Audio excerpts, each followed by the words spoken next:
Hello everyone, welcome to the lesson third hair. आज हम बात करने वाले हैं कम्युनिकेशन टेक्नोलॉजी के बारे में। ठीक है कि कम्युनिकेशन टेक्नोलॉजी क्या होता है उसके बारे में थोड़ा सा जानेंगे। So first, in computer data is transmitted through signals. यहाँ पर हम डेटा कम्युनिकेशन की बात कर रहे हैं, तो हम जानेंगे पहले कि डेटा कम्युनिकेशन एक्जैक्टली होता क्या है, उसमें होता क्या एक्जैक्टली। ठीक है, तो in computer data is transmitted through signals such as analog and digital in mainly two modes, asynchronous and synchronous. यहाँ पर दो चीज़ों के बारे में बात हुई है। पहले कि वो कि जो डेटा है वो कैसे ट्रांसफ़र हो रहा है। ठीक है, और उसके बाद दूसरी बात हुई है कि वो जब ट्रांसफ़र होते हैं तो उनमें भी किस तरीके का किस कौन-कौन से तरीके यूज़ होते हैं। ठीक है, तो ये दो फॉर्म में है ये डेफिनेशन। पहला जो फॉर्म है इसका, जो पहला पार्ट है इसका, वो है कि कैसे ट्रांसफ़र करते हैं। ठीक है, data is transmitted through signals. Data जो है ट्रांसमिट हो रहा है सिग्नल के ज़रिए। जो ये सिग्नल्स होते हैं ये दो तरह के होते हैं। एक होता है एनालॉग सिग्नल, दूसरा होता है डिजिटल सिग्नल। ठीक है, अब जो ये सिग्नल्स होते हैं इनको भी एक मीडियम चाहिए होगा, एक तरीका चाहिए होगा ट्रांसफ़र करने का। तो वो जो तरीका है वो है एसिंक्रोनस एंड सिंक्रोनस। अब एसिंक्रोनस और एक सिंक्रोनस क्या होता है हम उसके बारे में जानेंगे। पहले asynchronous communication. Asynchronous communications can be sent at any time without need for the sender and receiver to be time synchronize regard to whether or not the receiver is ready. तो जो एसिंक्रोनस कम्युनिकेशन होता है वो communication होता है जिसके के लिए आपको दोनों को एक ही टाइम पे ज़रूरी नहीं है कि प्रेजेंट हो। जैसे कि हम जब जैसे आप व्हाट्सएप यूज़ करते हो तो आप जैसे किसी को मैसेज भेज रहे हो तो ज़रूरी नहीं है कि सामने वाला भी उस समय ऑनलाइन हो। अगर ऑनलाइन नहीं भी होगा तब भी आपका जो मैसेज है उसको सेंड हो जाता है। वो अलग बात है कि जब वो ऑनलाइन आएगा तभी उस पे डिलीवर हो जाएगा, लेकिन आप फिर भी एसिंक्रोनस कम्युनिकेशन का ये एक बहुत ही अच्छा एग्जांपल है। आप डे टू डे लाइफ में भी इसे यूज़ करते हो। ठीक है, अगला जो हमारा मोड ऑफ कम्युनिकेशन है यहाँ पर वो है synchronous communication. Synchronous communication is a term for time dependent communication such as telephone call whereby parties to communication need to be available at the same time। Synchronous communication में क्या होता है कि जो दोनों के दोनों कम्युनिकेटिंग पार्टीज होती हैं, जो सेंडर होता है और रिसीवर होता है, उसे उसी टाइम पे वो होना पड़ता है, वहां पर प्रेजेंट होना पड़ता है। जैसे कि सपोज जो हमारा इसका जो सबसे आप जो डेली लाइफ में देख सकते हो एग्जांपल, वो होता है हमारी कॉल्स। जब आप कॉल कर रहे हो किसी को, तो अगर रिसीविंग पार्टी पे कोई फ़ोन उठाएगा ही नहीं तो आप किससे बात करोगे। ठीक है, तो जो हमारा सिंक्रोनस कम्युनिकेशन होता है इसमें दोनों सेंडर और रिसीवर की ज़रूरत पड़ती है। लेकिन एसिंक्रोनस कम्युनिकेशन में जो हमारा सेंडर और रिसीवर है उनको एक ही टाइम पे प्रेजेंट होने की ज़रूरत नहीं पड़ती है, जैसे का जिसका मैंने एग्जांपल दिया था व्हाट्सएप। ठीक है, तो एसिंक्रोनस का एग्जांपल हुआ व्हाट्सएप एंड सिंक्रोनस का एग्जांपल हो गया क्या, कॉल, हमारे जो day to day phone calls होते हैं। एनालॉग सिग्नल लिख लेते हैं। Analog signal is a continuous varying signal. ये वो सिग्नल होता है जो कंटिन्यूसली वेरी करता है। इसकी जो वैल्यू है वो चेंज होती रहती है। कभी ये 1 भी हो सकता है, कभी 2 भी हो सकता है, कभी 3 भी हो सकता है। ऐसे इसकी वैल्यू चेंज होती रहती है। अब वैल्यू की बात कर लेते हैं कि सिग्नल एक्चुअली होता क्या है और उसकी वैल्यू कैसे देखते हैं। तो सिग्नल जो होता है वो हमारी बेसिकली हमारा करंट या वोल्टेज होता है। हम करंट या वोल्टेज जो भेजते हैं वही हमारा एक तरह से सिग्नल होता है। ठीक है, अब जो इसका ये सिग्नल है इसका एक ग्राफ बनता है। ग्राफ बनता है हमारी वोल्टेज वोल्टेज और टाइम के रिस्पेक्ट में। वोल्टेज एंड टाइम के रिस्पेक्ट में मतलब कि जो हमारी वोल्टेज है, जो हमारा सिग्नल है वो कितना आया और किस टाइम पे आया, कितना आया और किस टाइम पे आया। जैसे कि यहाँ पर एक नया ड्रॉ कर रहा हूँ मैं, पिछला वाला मैसी था। तो जो हमारा एनालॉग सिग्नल होता है वो मैंने जैसे बोला ना कि वेरी करता है, तो जो चीज़ वेरी करेगी वो ऐसे ऐसे टाइप में, जैसे वेव बन रही है तो वेरी करेगी। कभी वो ऊपर जा सकती है, कभी वो नीचे आ सकती है, कभी वो फिर ऊपर जा सकती है, ऐसे ही वेरी करती रहेगी चीज़ें। ठीक है, तो ऐसे तरीके का इसकी एक वेव बनती है एनालॉग सिग्नल की। तो मैंने जैसे बोला कि ये वोल्टेज एंड टाइम के रिस्पेक्ट में बनेगा, वोल्टेज एंड टाइम के रिस्पेक्ट में बनेगा। अब यहाँ पर मान लो सपोज यहाँ पर इसे हम इनिशियल जीरो कर देते हैं, ये ग्राफ बना रहे हैं जैसे हम। तो ये जो एनालॉग सिग्नल का ग्राफ बनेगा इसमें क्या होता है, इसमें जो वोल्टेज है वो वेरी करती रहती है। इसकी वोल्टेज जब वेरी करेगी तो इसका जो आउटपुट होगा, इसका आउटपुट भी क्या करेगा, वेरी करेगा। वेरी करेगा, जैसे टाइम है, मान लो 3 सेकेंड हो गया, 3 सेकेंड में मान लो यहाँ पर 2 वोल्टेज आ रही थी अभी। ठीक है, यहाँ पर बना लेते हैं 1 2 3। अब मान लो यहाँ पर जो वोल्टेज है वो आ रही है 2। कब, 3 सेकेंड में, जब टाइम हो रहा है कितना, 3 सेकेंड हो रहा है अभी टाइम। अब जैसे ही 4 सेकेंड होता है तो 4 सेकेंड में वो कहाँ चला जाता है, दोबारा 4 सेकेंड में वो फिर से आ जाता है 0 पे। फिर 5वें सेकेंड में मान लो वो हो सकता है कि यहाँ पर 3 पे आ जाए। तो ऐसे ही ये टाइम के हिसाब से इसका जो आउटपुट है वो भी वेरी करेगा, क्योंकि सिग्नल हमेशा वेरी करता रहता है। अब बात कर लेते हैं अगला जो हमारा पार्ट है वो है डिजिटल सिग्नल। कि डिजिटल सिग्नल होते क्या हैं? A signal that can only have two discrete values, 0 या 1। जो डिजिटल सिग्नल होता है उसकी सिर्फ दो वैल्यूज होती हैं, या तो 0 होगी या फिर 1 होगी। अब जब 0 और 1 होती है तो इसकी जो वेव बनती है सिग्नल की, वो बनती है ब्लॉक वेव्स। कि मतलब ऐसे डब्बे की तरह बनेगा, या तो 1 ही होगा या फिर 0 ही होगा। इसकी वैल्यूज चेंज नहीं होती हैं, या तो 1 होगी या फिर 0 होगी। 1 वोल्टेज को दिखाता है कि वोल्टेज आ रही है, और 0 दिखाता है कि वोल्टेज नहीं आ रही है।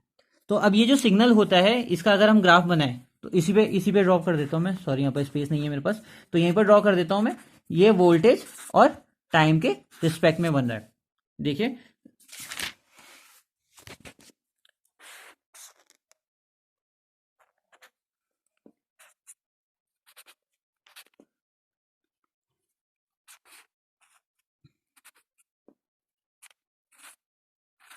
तो ये जो हमने ग्राफ बनाया है, ये वोल्टेज और टाइम के रिस्पेक्ट में बनाया है। या तो देखो, या तो वोल्टेज आ रही है या फिर वोल्टेज नहीं आ रही है, तो इसलिए इसका जो आउटपुट है वो वेरी नहीं करता है। मोस्टली वेरी नहीं करता है, मतलब आपको पता है कंसिस्टेंट ही होगा, या तो वो 0 ही होगी वैल्यू या फिर 1 ही होगी value.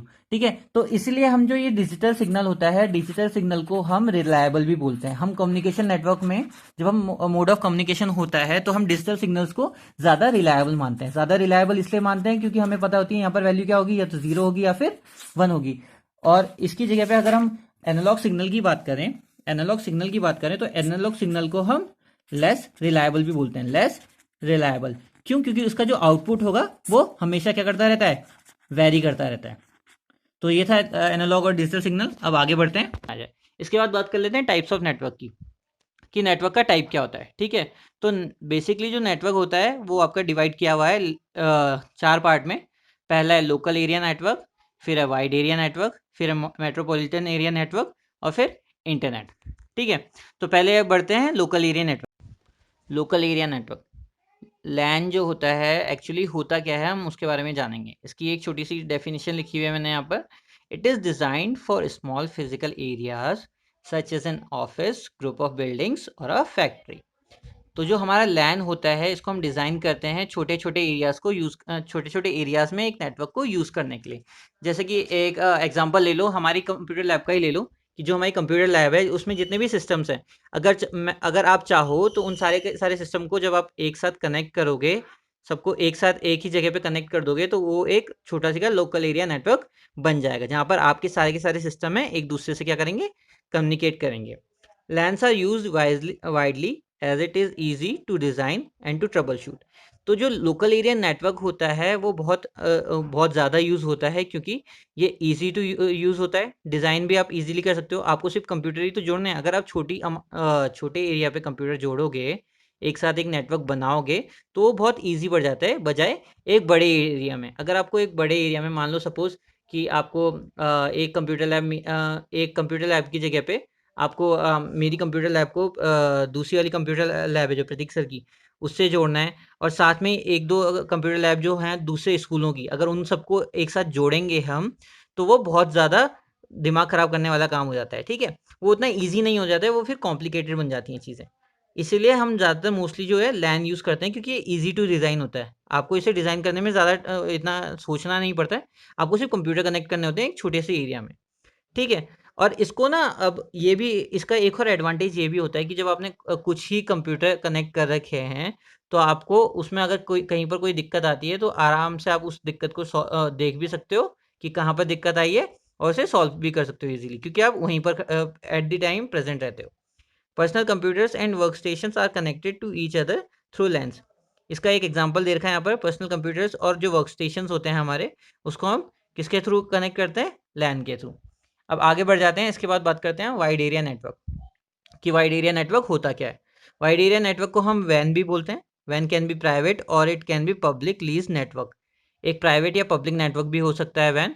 It is use for the network that covers large distance such as cover states of a country. वैन जो होता है, वाइड एरिया नेटवर्क, आप इसके नाम से ही समझ सकते हो कि ये एक बड़े एरिया को कवर करता है। तो इसमें होता क्या है, ये जो नेटवर्क होता है, ये ना बहुत लार्ज डिस्टेंस में नेटवर्क कवर करता है। जैसे कि आपके जो स्टेट्स होते हैं हमारे, ठीक है, उन राज्यों को भी ये कवर कर सकता है। कोई देश है जैसे, उसके जो राज्य होते हैं उन राज्यों में भी हम जैसे एक नेटवर्क फैला सकें। जैसे हमने लैन में क्या डिस्कस किया था कि जो कंप्यूटर होते हैं, जैसे कंप्यूटर लैब की हम बात कर रहे थे, तो जो कंप्यूटर्स थे कंप्यूटर लैब के अंदर, तो कंप्यूटर लैब एक छोटा सा एरिया है जहाँ पर आपने सारे के सारे कंप्यूटर को एक साथ जोड़ दिया और एक नेटवर्क क्रिएट कर दिया, तो वो हो गया लैन का। अब सपोज कि मान लो कि मदर मेरेकल की एक कंप्यूटर लैब यहाँ पर है ऋषिकेश में, दूसरा है आपका देहरादून में, तीसरी दिल्ली में, चौथी चंडीगढ़ में, ठीक है। तो अगर आप इन सारी की सारी कंप्यूटर लैब के लैब को कनेक्ट करते हुए एक दूसरे के साथ, तो वो एक वाइड एरिया नेटवर्क बन जाएगा। It is not easy to design and maintain. ये इतना ईजी नहीं होता है डिज़ाइन करने के लिए या मेंटेन करने के लिए, क्योंकि आपको ही पता है आप अलग अलग राज्यों में या अलग अलग जगहों में जा रहे हो उसे वो करने के लिए, नेटवर्क बनाने के लिए, तो इस वजह से। इसके बाद हम बात करते हैं अगला, जो है metropolitan area network. It was developed in 1980s. It is basically a bigger version of LAN. जो मैन होता है वो LAN का बड़ा वर्जन होता है। बड़ा वर्जन कैसे? It is also called MAN and uses the similar technology as LAN. ये LAN की तरह ही सेम टेक्नोलॉजी पे वर्क करता है। It is designed to extend over the entire city. It can be means to connecting a number of LANs into a larger network. इसमें क्या होता है, जो मैन जो होता है ये बड़े जब हम बड़े लेवल पे वही जो लैन वाला काम है उसको हम जब बड़े लेवल पे करते हैं उसको मैन बोलते हैं। जैसे एग्जांपल कि हमने जैसे अब पूरे के पूरे जो हमारी सिटी है, मान लो जैसे देहरादून, तो जैसे देहरादून एक सिटी है, वहाँ पर हम क्या कर रहे हैं, एक पूरा का पूरा एक क्या एक नेटवर्क क्रिएट कर रहे हैं जहाँ पर हमने बहुत सारी छोटी छोटी लैंड्स को लेके उन सबको एक साथ कनेक्ट कर दिया, तो वो एक क्या बन जाएगा, एक मैन बन जाएगा, ठीक है। और इसके बाद बात कर लेते हैं इंटरनेटवर्क की। इंटरनेटवर्क की बात कर लेते हैं, ठीक है। इंटरनेटवर्क और इंटरनेटवर्क को इंटरनेट भी बोलते हैं। ये कॉम्बिनेशन होता है दो या दो से ज़्यादा नेटवर्क्स का।